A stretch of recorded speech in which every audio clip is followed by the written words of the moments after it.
Warning: the following video contains explicit language, which may be offensive to some viewers or inappropriate for children. The content within this video is intended for mature audiences only. Science fiction, the great teacher, the great inspiration. It helps us see the endless possibilities of life. So let's be inspired together.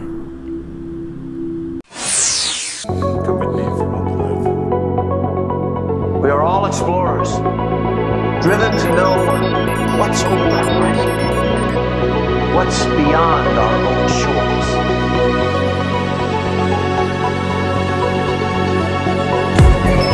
We are not sending out interceptors. We have taken them completely by surprise.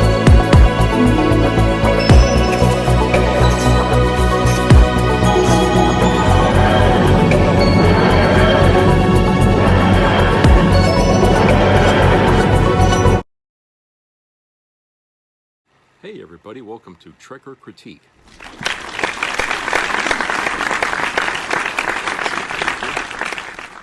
And this video, I'm going to review the movie Empire of the Planet of the Apes. It's the newest addition to the Planet of the Apes franchise. And I think that makes this the 10th film in the whole bunch of Planet of the Apes films that's been put out since 1968. So it's got a history, you know. And I saw it about a week ago, and I don't know if it's too soon to do a review like this, but I see that there are reviews already, so I'm going to just say here right now, if you haven't seen it and you don't want to spoil this for yourself, then don't watch the video until after you've seen it, okay?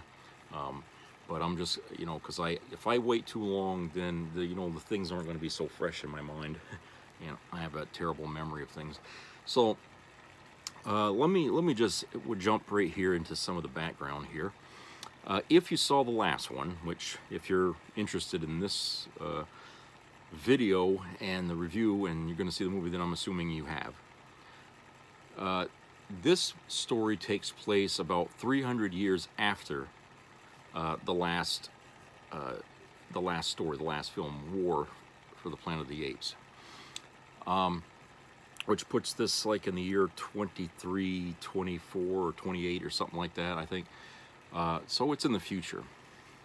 And at the beginning they show the world as it is in that time period, where the cities are pretty much, everything is kind of grass and everything, and trees have overgrown into the cities. I mean, I'm still assuming we're still in the same part of America in this story as we were in the past three films, which is San Francisco, San Diego, somewhere like that. I guess it's on the West Coast.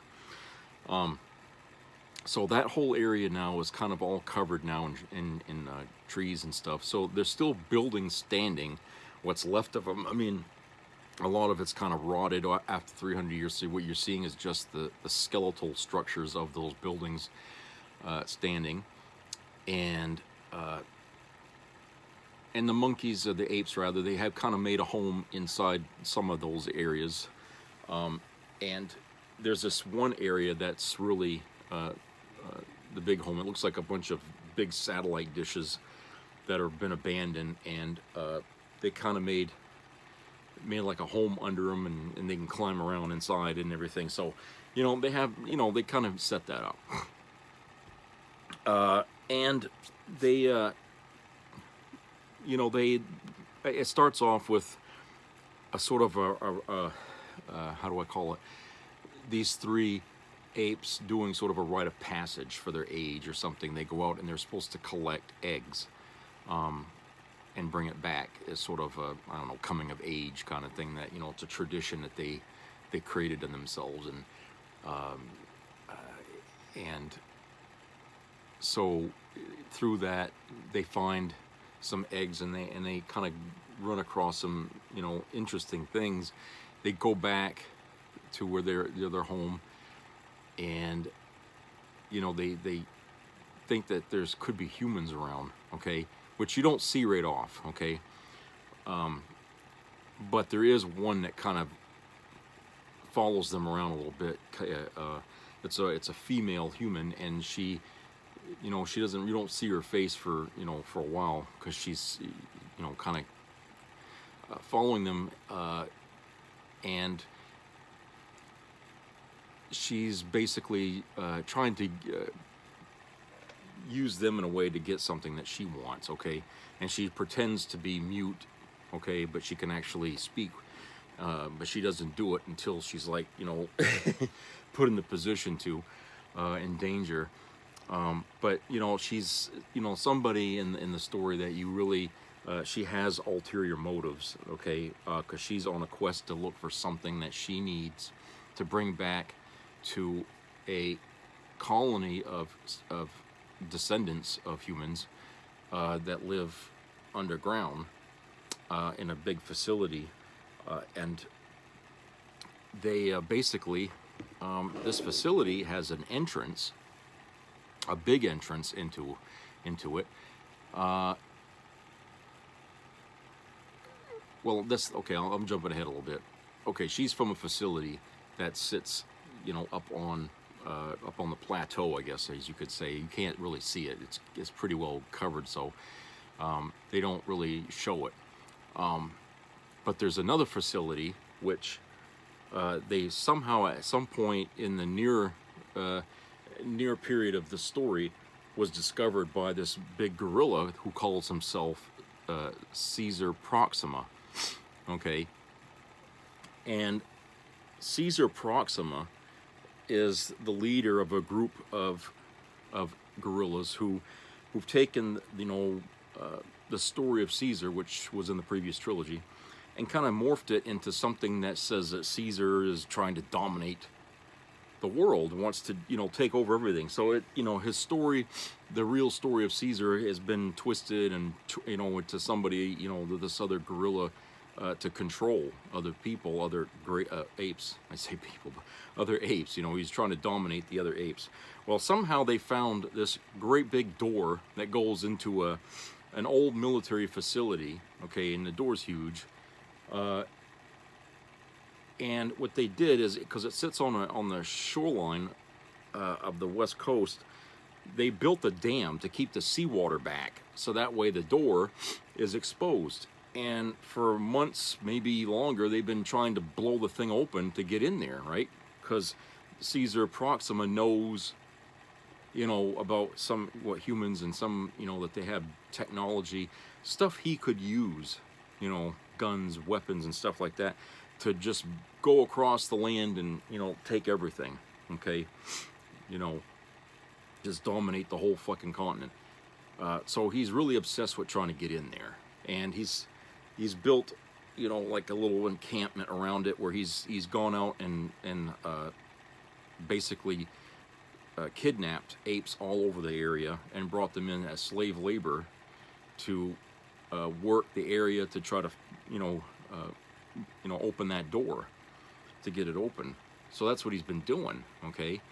At the same time, he has this older human that has been reading him human history to him, so which is how he knows about certain things about humans, okay? And this guy basically is sort of like his lackey, this human, and he,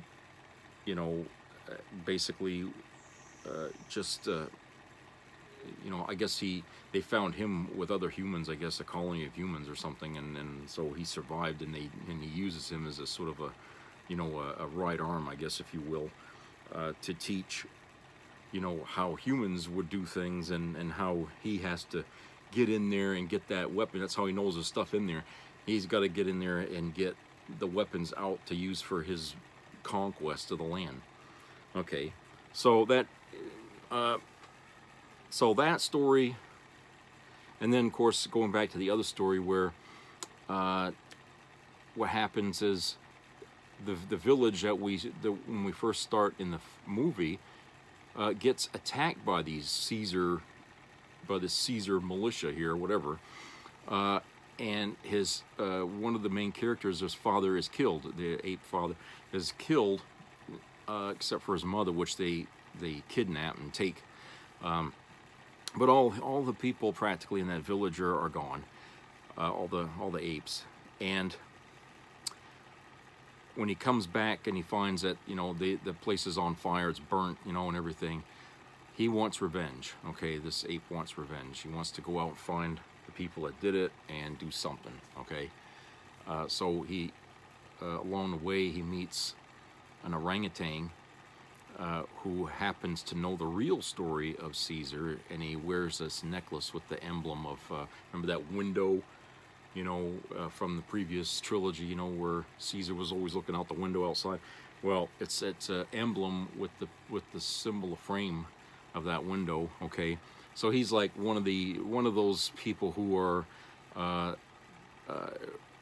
who know the truth of Caesar, and trying to tell this young ape about that story, that, you know, Caesar Proxima has it all backwards, and he's using Caesar's good name to enact some horrible things, you know. And so he's trying to tell him and teach him this stuff, which, you know, obviously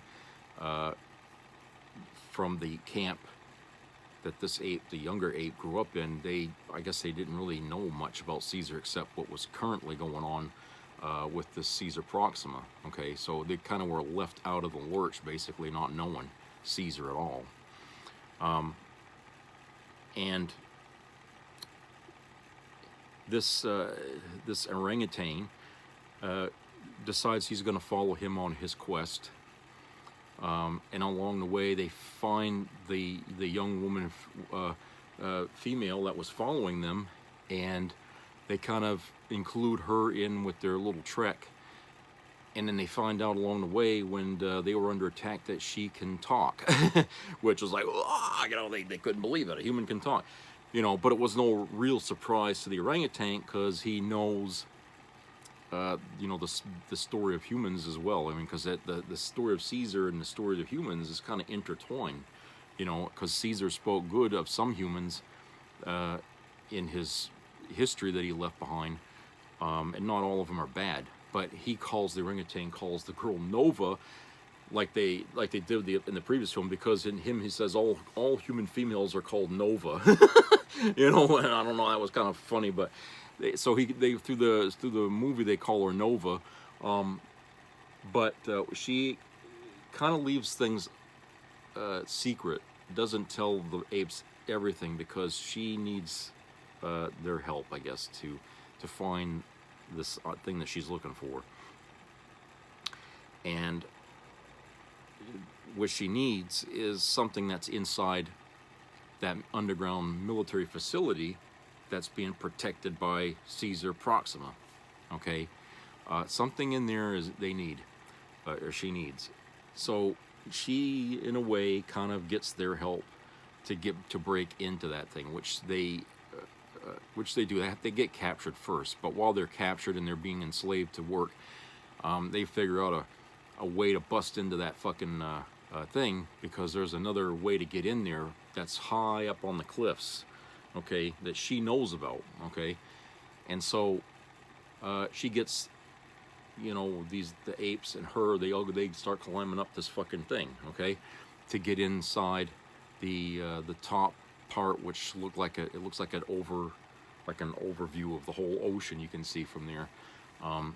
And through there they climb down into the actual place that has all the equipment, the weapons, the tanks, all the shit they got parked in there.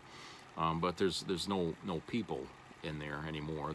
I guess they all got out of there at some point, whatever. But there's no people.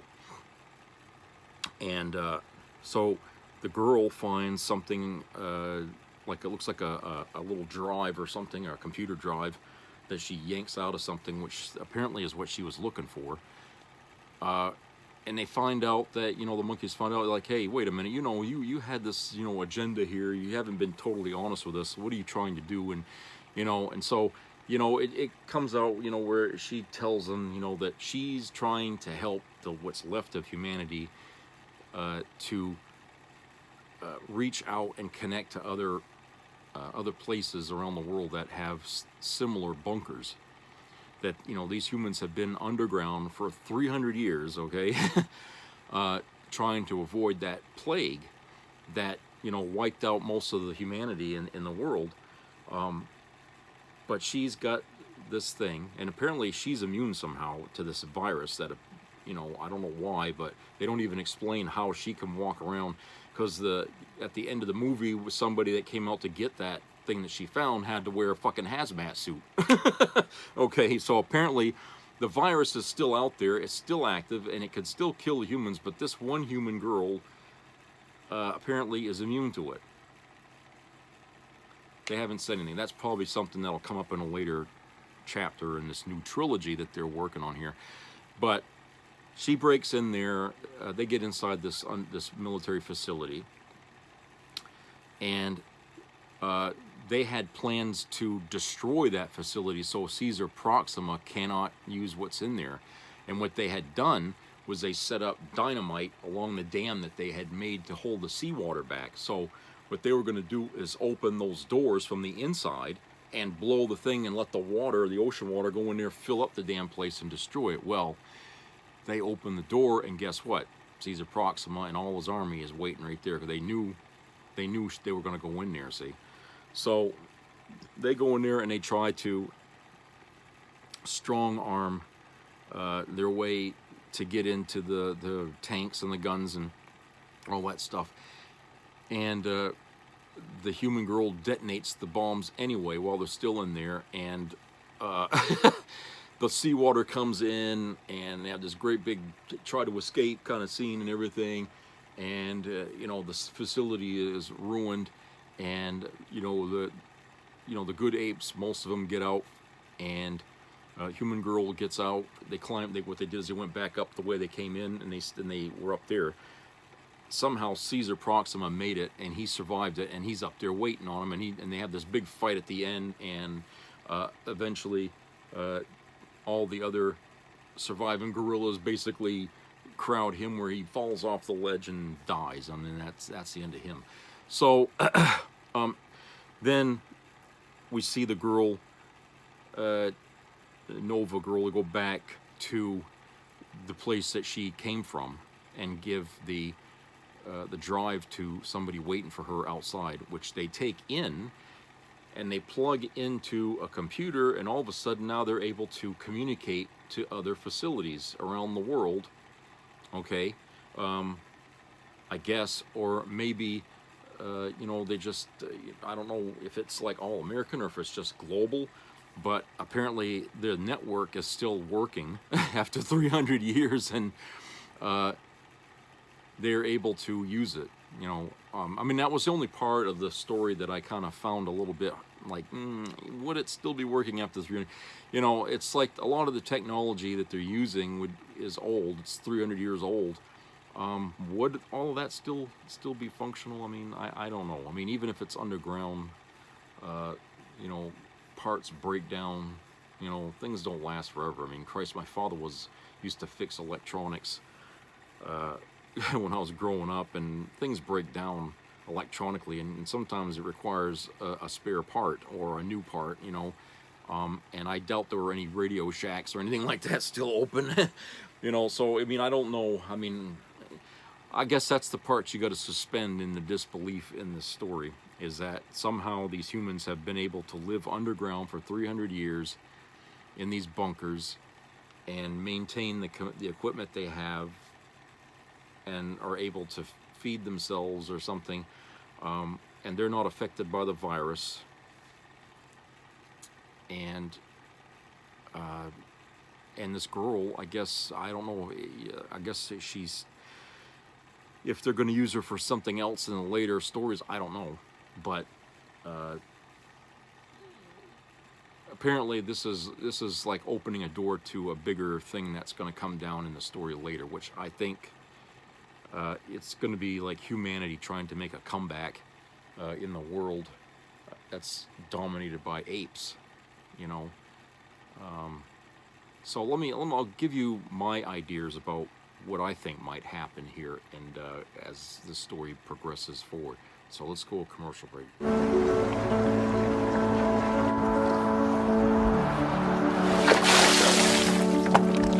This is me.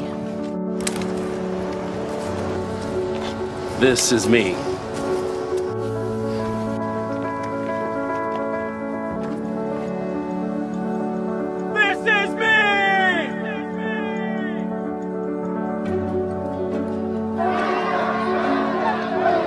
This is me.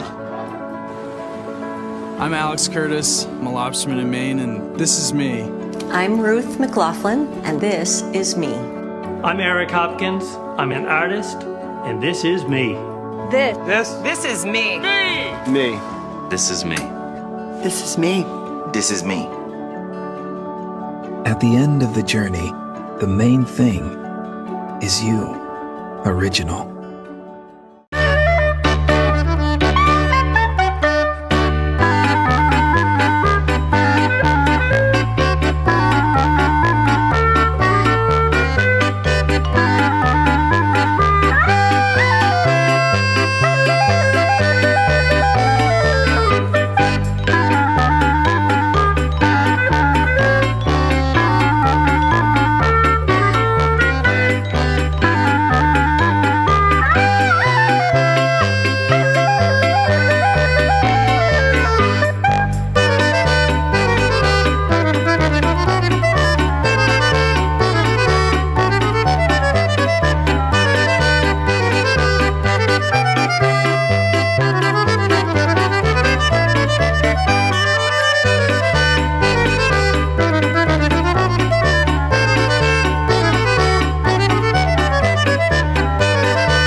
Some people have a deep, abiding respect for the natural beauty that was once this country. And some people don't. People start pollution. People can stop it. Write for Pollution Booklet, Box 1771, Radio City Station, New York.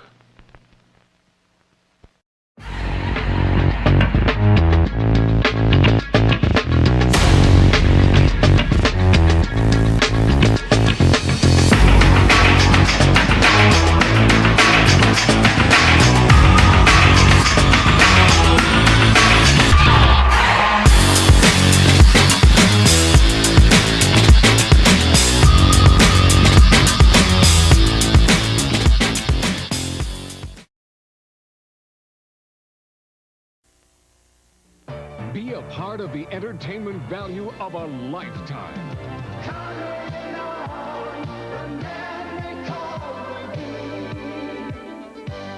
I loved it. It was the best performance I've seen in a lifetime. I loved the show. I liked it very much. He's a very entertaining man. It's well worth the money.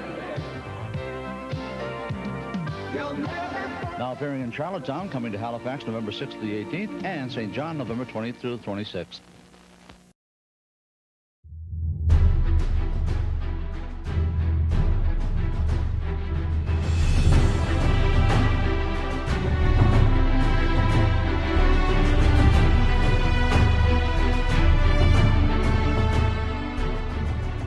All right, welcome back. All right, so I kind of gave you a sketchy kind of description of the film, and I liked it. I really did enjoy it. It really connected well to the previous trilogy. Now, they have a plan for this trilogy something big, I guess, was said that there was going to be something big about this trilogy at the end.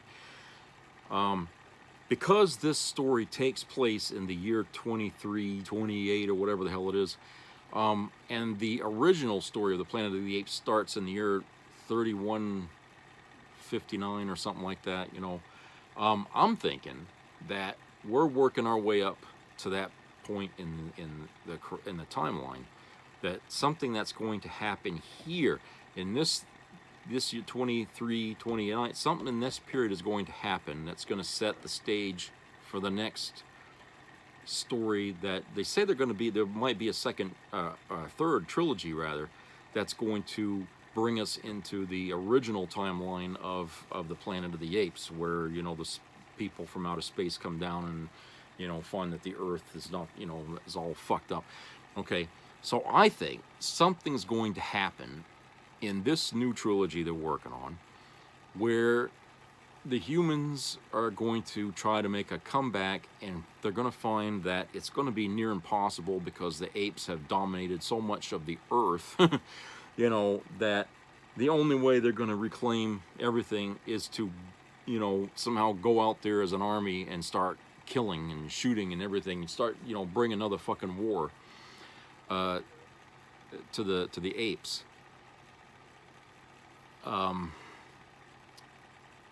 But that's only if they have a cure for the virus that initially wiped them out, which they might say that somebody somewhere has come up with the cure, okay? And so they might be able to come out of their holes, as it were, after all this time to, you know. So I think what's going to happen, there'll be a war of some kind, and it's going to be a big one. And it's probably going to involve a nuclear weapon or two or something like that. And the area of San Francisco or whatever that the stories always seem to keep taking place in is going to be wiped out. Because if you remember in the original Planet of the Apes, it was New York City that was the ground zero for a nuclear holocaust. Okay? And so this story takes place on the West Coast. And so I think something similar is going to happen there, and that's going to set up, you know, for the last trilogy or something like that. And I don't know what that means. I mean, I could be wrong, but I think maybe this is what they're trying to do with this, is they're trying to build up to that original timeline. And so, because I think you know, like I said, I remember in this reboot of Planet of the Apes, during the end credits or something, I think of the first film, there was like all this talk, people back and forth around the globe as you see the lights winking out. There's somebody had says that we lost contact with the astronauts that had left or something like that. And I don't know if anyone else caught that, but to me, I think I heard that in all the dialogue, and I was like, are those the same astronauts that, like the Charlton Heston and those characters, you know, are those the astronauts they're talking about that won't come back to Earth for 1,000 years later, you know, or something? I'm just kind of curious if that's where we're heading. Is that that maybe those astronauts that were mentioned in that first trilogy, that in the dialogue, which I think you were supposed to miss if you weren't really listening, if that's what this is aiming towards, is they're setting everything up for to the original story of the Planet of the Apes, where the astronauts come back and find that, you know, the planet is dominated by apes now, and the humans are just chattel. And so I think that maybe that's what this is setting that up for, to give you the backstory as to how that happened, okay? And the fact that, you know, and the other part of this thing is that when this story here, this movie takes place 300 years after the previous trilogy, the events and the last film before that, and the name of Caesar has already been smeared, as you can see, there's attempts to cloud his legacy, his history.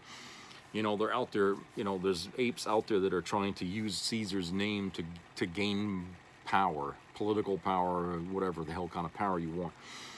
there's already attempts to smear him. So how do you think that's going to play out in another 700 years after this trilogy, this new trilogy they're working? I mean, how much more, I mean, are we going to lose in the story of Caesar as time goes on?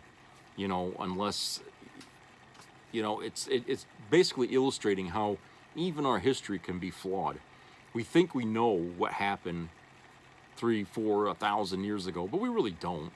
Okay, we're just taking stories that were passed down from generation to generation. Things could have got left in, some stuff added in, some things taken out. You know, so we don't really know. We don't really fucking have a know. I mean, it's unfortunate that we can't really know the whole facts, because we didn't really start thinking about writing down history for, you know, it wasn't all that long ago.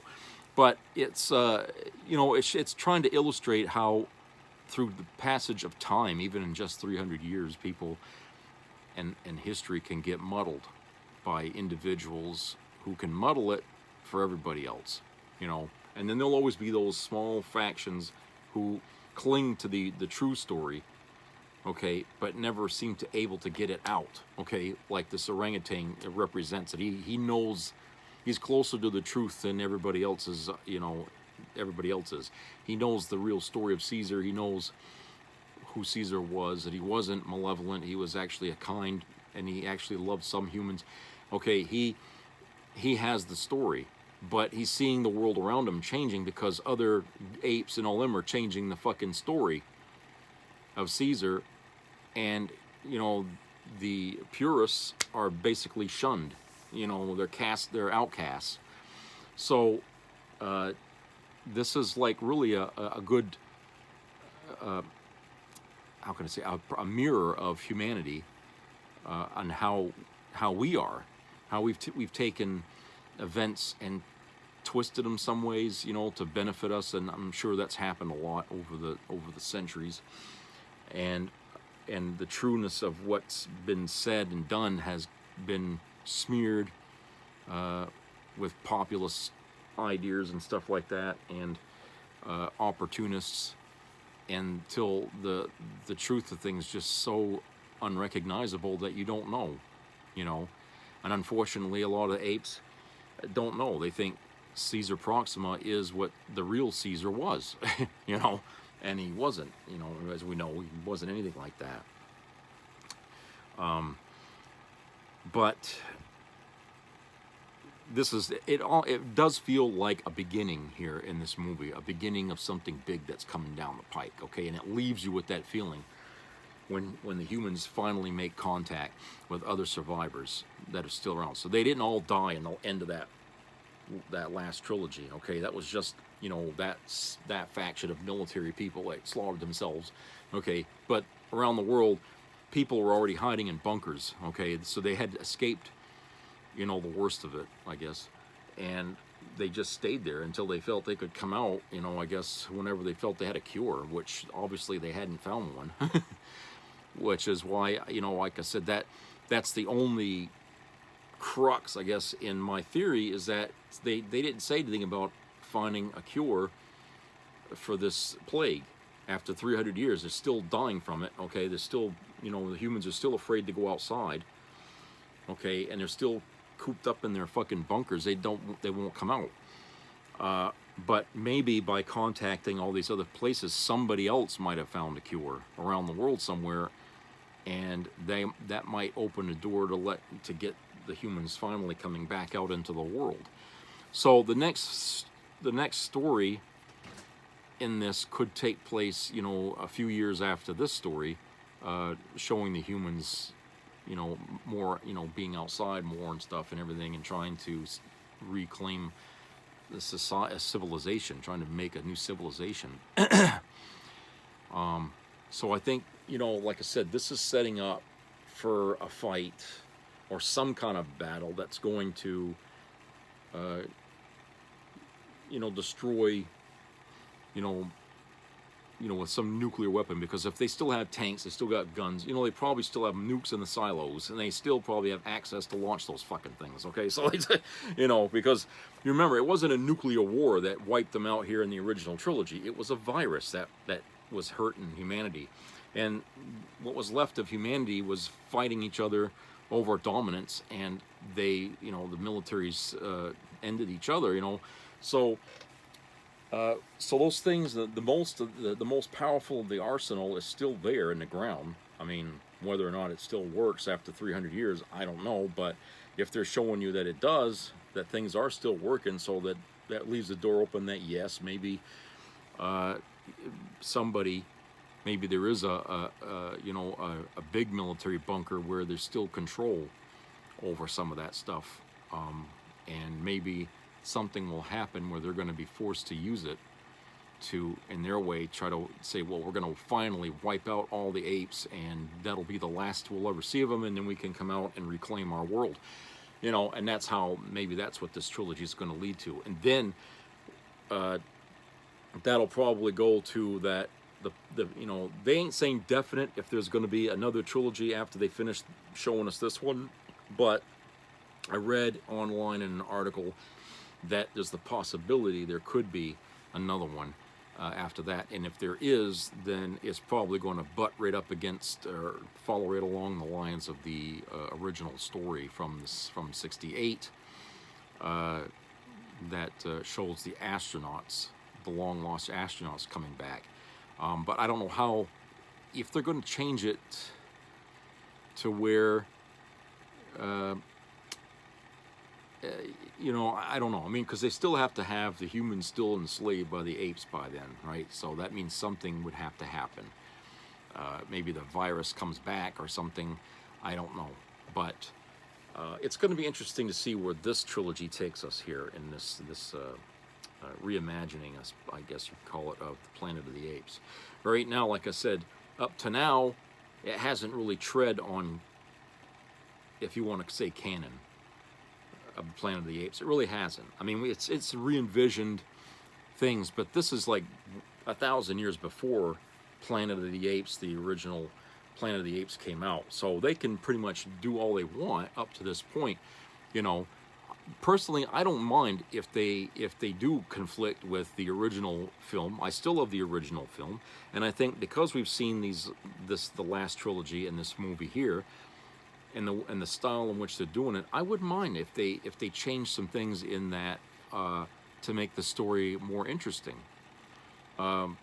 Because I think that if they do it right, you know, the Planet of the Apes story doesn't just have to end, that it can go on in different ways, you know, which would be good, because I think they kind of missed the boat originally when they did the first Planet of the Apes movie, and then they did Beneath the Planet of the Apes, and then they sort of blew up the Earth at the end of that second film. And they kind of, for a while, I guess people figured there wasn't going to be any more after that. But then they managed to come up with a sequel where it was in the past, and so, you know, so that's kind of where the story got a little bit astray, and they were kind of creating an origin thing in itself. But it just, it seemed to me like they should have done that first before going into the first Planet of the Apes film, but they didn't, because they didn't think of it at the time. They just had the idea and they went with it.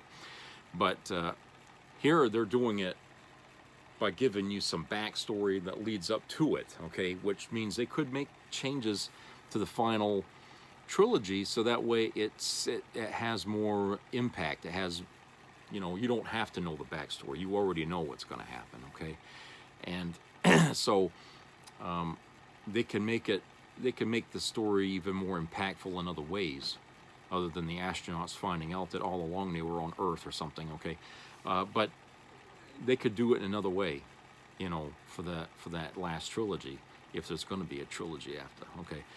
So, but yeah, I do like this because it really gets your imagination going, because it really puts you in that Planet of the Apes world, okay, into that universe of the Planet of the Apes. It really puts you in there, in this movie. It brings you right back into it, okay, just like that first trilogy did. It, you know, it's like it's really, it's informative in the way that they told it, and they still don't make it boring, and they have, you know, action in it, and there's surprises in it, and it really,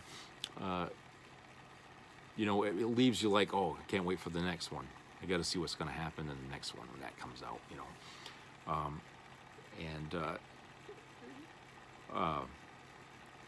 So yes, I really recommend, you know, if you like Planet of the Apes, you'll like this movie here. I think you'll really like it. So I know I've read some people online that were saying, you know, where's the connection to Caesar? And there doesn't really, the only connection that's really appropriate, I think, is the fact that it's Caesar's legacy that's really in this movie. It's not so important that we see a descendant of Caesar, okay? I don't even know if any of those characters were descendants of Caesar. But that wasn't important. What's important is that we see that his name has been changed in just 300 years. It's people of the apes have already got that all fucked up. Okay? You know, thanks to some idiots like Caesar Proxima, okay? You know, apes like him that are using that and lording over all the other apes with that, oh, I'm Caesar and I'm this and that, you know, and that's what he's doing, okay? So, you know, that's really the only connection I saw in the movie to the actual trilogy was the legacy of Caesar that was carried over into this. But I don't think that it's really going to be, no, you know, I'm not going to say that. I mean, there could be something more of Caesar, his name, his legacy, or something rediscovered in this trilogy. There could be something of that left in there. But in this movie, it wasn't really important to know if any of the main characters that were apes were a descendant of Caesar or not, because they don't even say that, so it's not important to know that. All you know is that the name of Caesar that still exists has not survived well, has not aged well in 300 years. And even in the first trilogy, you know, I say that apes and humans are much alike. You know, we come in many different styles. And you could see humanity mirrored in the apes, again, in this film. They're doing the same fucking things that humans have been doing all along. Okay, so that we're really not as far removed from them as we like to believe. Okay, so, but anyway, if you haven't seen it, go see it. And I'm sorry that if you watched it all the way up to this point, I ruined it for you. Personally, I'm not a person that wouldn't see a movie because somebody told me the whole fucking story. I still would go anyway, because that's just how much I love some of these films and these franchises. Is I would still like to see it for myself, you know. But I enjoyed it very much, and I think that you will too. And so if you haven't seen it, you know, if it's still playing in your theaters by the time you watch this, then really go when you can. Or if not, just wait. It'll come out, you know, streaming somehow. It'll find its way there soon, because today you don't have to wait too long for things to be released to the public. And anyway, I hope this helps, and please subscribe, comment, and I hope to see you all again soon. So take care, everybody.